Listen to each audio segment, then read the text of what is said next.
अस्सलाम वालेकुम। आज का हमारा टॉपिक है मीन पे। ठीक है, ये 3 सवाल होते हैं, मीन, मीडियन, मोड, लेकिन समटाइम्स अलग अलग आते हैं, समटाइम एक साथ आते हैं, डिपेंड करता है आपके पेपर पे।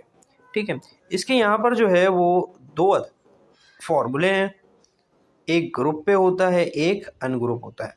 सबसे पहले देखते हैं कि ग्रुप क्या होता है। मैं एग्जाम्पल बताने जा रहा हूँ आपको ग्रुप की। ठीक है, देखिए चलो पहले अनग्रुप की बात करते हैं। आप अपने स्कूल लाइफ याद करें, असेंबली हॉल से पहले यानी असेंबली होने से पहले वहाँ सारे बच्चे क्या होते थे, तितर बितर भटक रहे होते थे। ऐसे ही होता था, एक मछली बाज़ार बना हुआ होता था। कोई बच्चा कहीं है, कोई कहीं है, किसी क्लास का कहीं है, किसी क्लास का कहीं है, वी डोंट नो, मछली बाज़ार बना हुआ है एक आधा। ठीक है, ऐसे ही होता था, सब इधर उधर भटक रहे हैं। फिर क्या होता था, असेंबली की बेल बजती थी कि क्या होगा, सब स्टूडेंट्स अपनी अपनी लाइंस में आ जाएंगे। क्या हो जाती थी, सेटिंग हो जाती थी उनकी, अरेंज होते थे, बड़ा छोटा हर क्लास का अपनी अपनी। ये क्या है, ये ग्रुप डेटा है। सीक्वेंस डेटा जो है वो ग्रुप डेटा कहलाता है। रॉ डेटा जिसको कैलकुलेट नहीं किया गया हो, जो जर्नल डेटा हो, वो आपका क्या कहलाता है, अनग्रुप कहलाता है। आई होप कि एग्जाम्पल आपको बड़ी क्लियर होगी। ठीक है, फॉर एग्जाम्पल मैं यहाँ दिखाता हूँ, ये सब जो है ना क्या है, रॉ डेटा है, ये पूरा रॉ है। लेकिन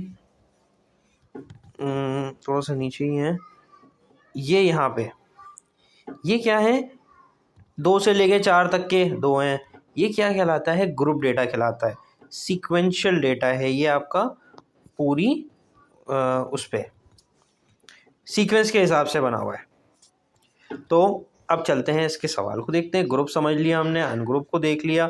अच्छा, ग्रुप और अनग्रुप देखने के बाद जो है ना, सबसे इम्पोर्टेंट फिर क्या आता है अगला, उसमें इसका एक अदद फॉर्मूला। ये ग्रुप का फॉर्मूला है, ये अनग्रुप का फॉर्मूला है।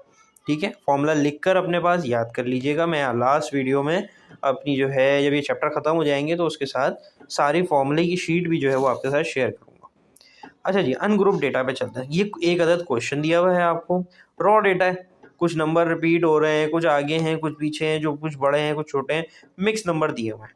ठीक है, हमने क्या करा, उनको लाइन से लिख लिया, बस कुछ भी नहीं किया है, सिर्फ जस्ट लिखा है। ठीक है, लिखने के बाद हमने उसका टोटल कर लिया।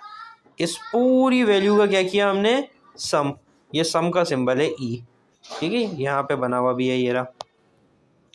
ठीक है, हमने क्या किया, इसका सम किया और ये आंसर आ गया।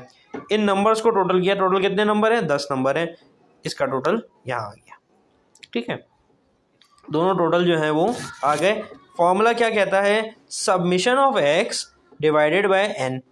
सबमिशन ऑफ एक्स ये रहा हमारे पास, एन हमने काउंट कर लिए कितने हैं टोटल, दोनों की वैल्यूज पुट करी, डिवाइड किया, हमारे पास एक अदद आंसर आ गया। आई होप कि ये बहुत कोई मुश्किल बात नहीं है, इसीलिए मैंने ये एक ही सवाल रखा है, क्योंकि टाइम बर्बाद करने के लिए नहीं है। हाँ, अलबत्ता आप लोग प्रैक्टिस ज़रूर कीजिएगा। ये क्वेश्चन 3 अदद हैं। क्या करेंगे, एक बता देता हूँ, इन सारी वैल्यूज़ का सम करेंगे।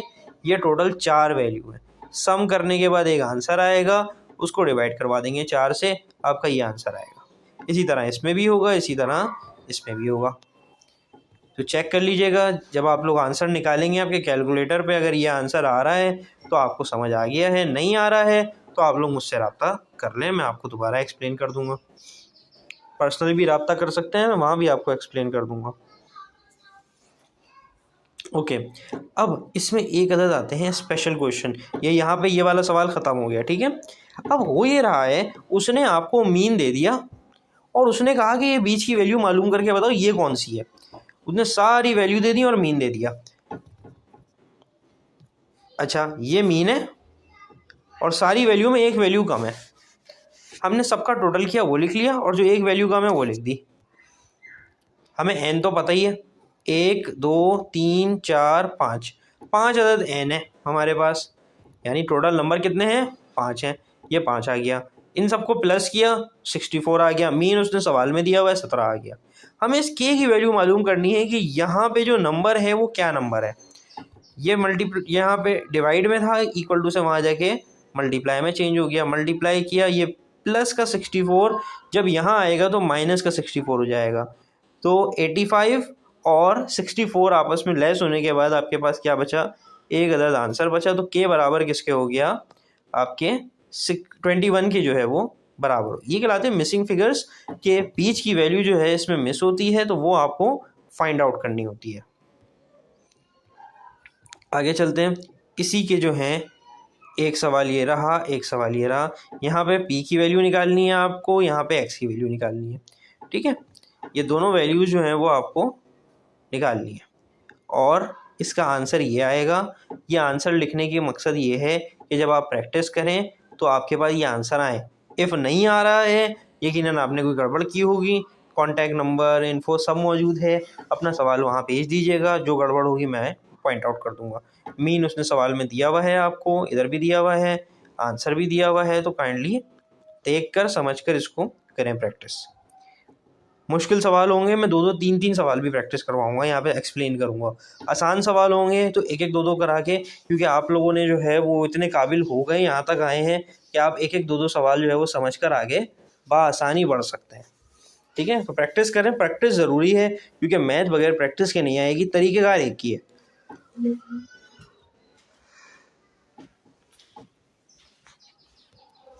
ओके देन, अब हमारे पास आ रहा है इंक्लूडिंग और एक्सक्लूडिंग, यानी कि इस मीन में इन वैल्यूज़ में एक नंबर ऐड कर दो और एक निकाल दो। ठीक है, चलें करके देखते हैं। मीन का फॉर्मूला तो हमें पता ही है, मीन का फॉर्मूला तो पता है हमें। ठीक है, उसने हमें सवाल में मीन दिया हुआ भी है, लेकिन कितनी वैल्यूज़ का, 24 नंबर्स का मीन दिया हुआ है। उसने हमें समीशन ऑफ एक्स नहीं दिया कि भाई ये आप खुद मालूम करो। चलें,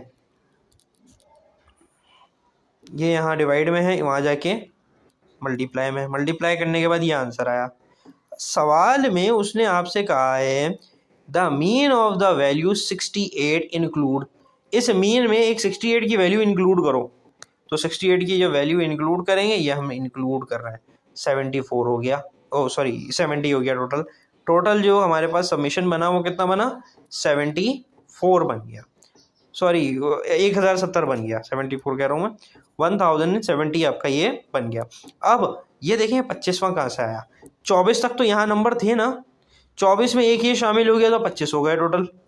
एन यहाँ पर कितना था, पहले 24 था ना, तो इस एन 24 एन का हमने ये निकाली थी वैल्यू, ये 24 एन की है, लेकिन ये कितने की है, 25 की। 25 एन जो है वो यहाँ मौजूद हैं। ठीक है, टोटल 25 वैल्यूज़ हैं, 25 से डिवाइड करवाया, ये हमारे पास क्या आ गया, आंसर आ गया। इंक्लूड का था, ये किसका था, इंक्लूड। एक्सक्लूड होगा तो क्या फ़र्क होगा, यहाँ प्लस की जगह माइनस लगाओ, निकाला जाएगा एक नंबर। आए करके देखते हैं, ये दिमाग में ही करके देखते हैं, फिर ऊपर चलेंगे। देखें यहाँ तक तो बात 102 तक तो इसी सवाल में वही रहेगी। 36 जो है वो माइनस करना है, तो अब ये देखना है कि 36 माइनस करने के बाद आपकी वैल्यू जो है वो क्या बनेगी। ठीक है, यहाँ आ जाते हैं। आपकी वैल्यू जो है, पूरा सवाल वैसा ही है, हमने मीन लिया, मीन की वैल्यू को मल्टीप्लाई करवाया एन से मल्टीप्लाई करने के बाद वही आंसर आया। उस आंसर को एक्सक्लूड है तो नेगेटिव साइन है, माइनस करवाया तो हमारे पास ये आंसर आया। पहले 24 वैल्यूज़ थी ना, एक वैल्यू कम करने के बाद 23 बच गई, हमने 23 से डिवाइड करवा दिया। ठीक है, एक वैल्यू वहाँ बढ़ाई थी तो 25 से कराया था, यहाँ कम की है तो एक कम कर लिया हमने एन भी। यह हमारे पास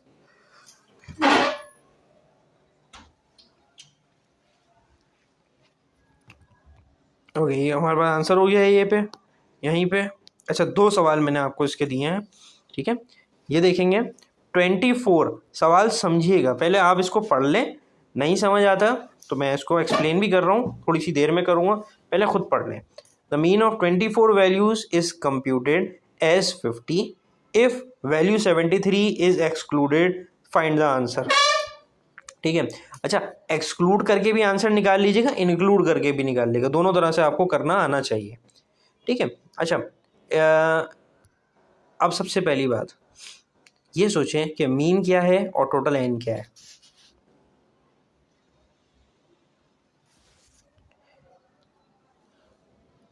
मीन बराबर है और एन बराबर है, मीन क्या होना चाहिए। उम्मीद है आप लोगों ने सोच लिया होगा।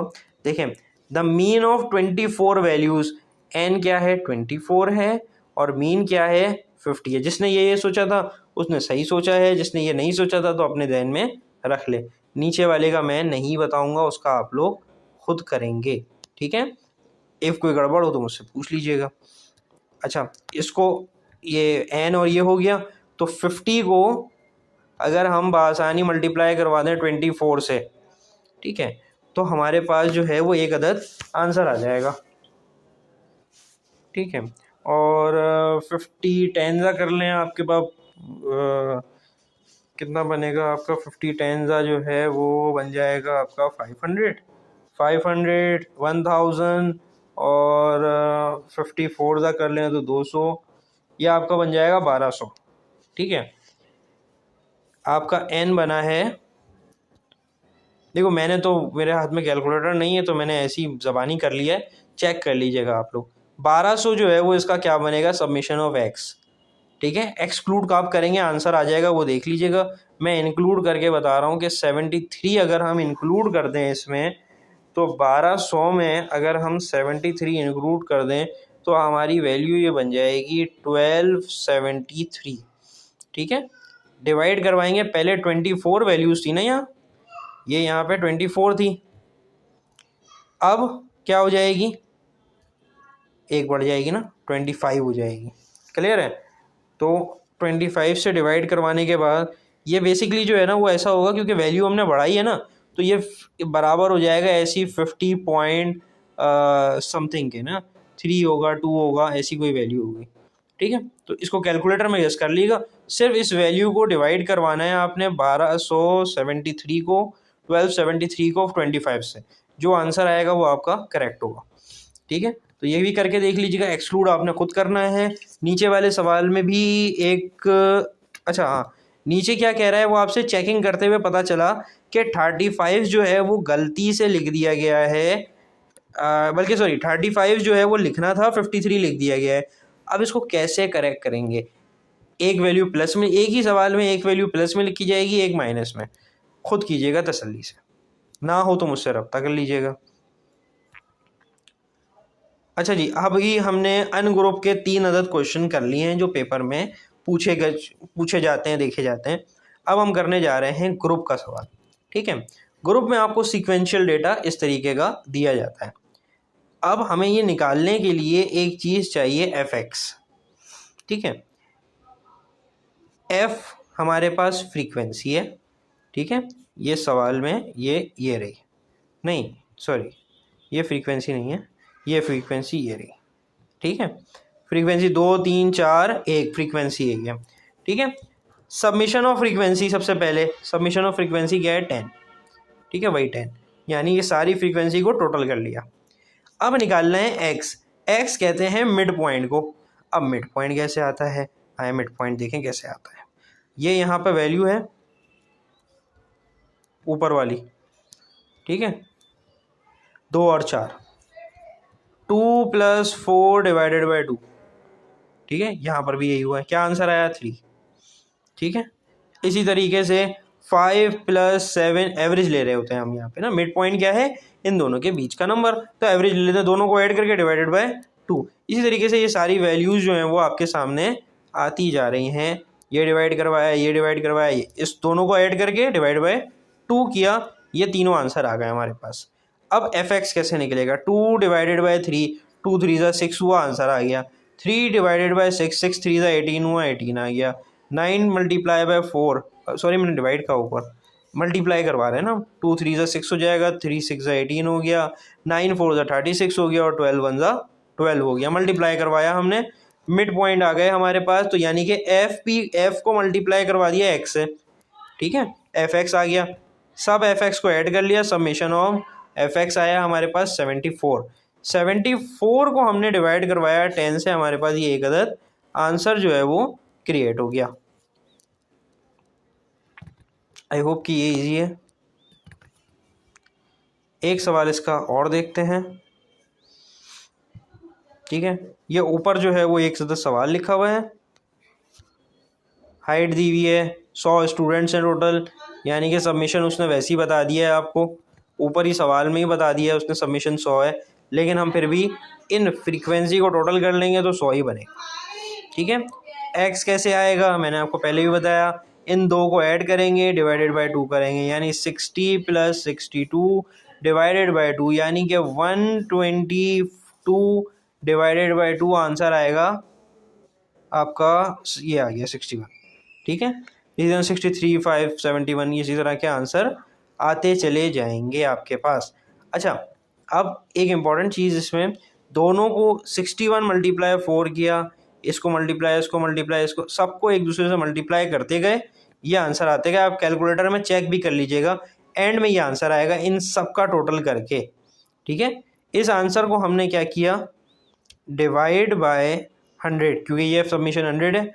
एफ एक्स की वैल्यू आई 6560, वो डाल दी। 100 जो है वो हमारी एफ एक्स की फ्रीक्वेंसी आई, सम ऑफ फ्रीक्वेंसी, वो डाल दी। हमारे पास आंसर क्या आया, 65.5। ये हमारे पास जो है वो सिंपल एक अदद आंसर हो जाएगा।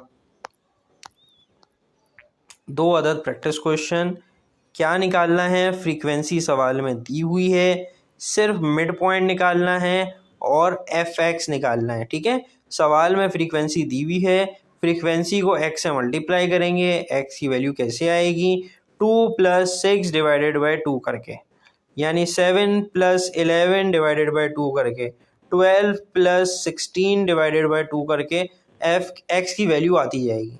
और जैसे जैसे एक्स की वैल्यू आती जाए आप क्या करें, उसको मल्टीप्लाई करवाते जाएं, आपके पास एफ एक्स की वैल्यू आ जाएगी।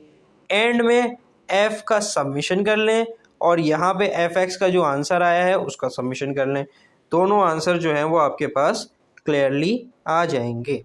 आई होप कि आपको ये टॉपिक जो है वो आसानी से समझ आ गया होगा। कोई और मुश्किल बात हो, कोई और सवाल हो तो बिला झिझक जो है वो मुझसे पूछ लीजिएगा। इंशाल्लाह अगली वीडियो जो है वो मीन के क्वेश्चंस के साथ आपको मैं एक्सप्लेन करता हूँ। अस्सलाम वालेकुम।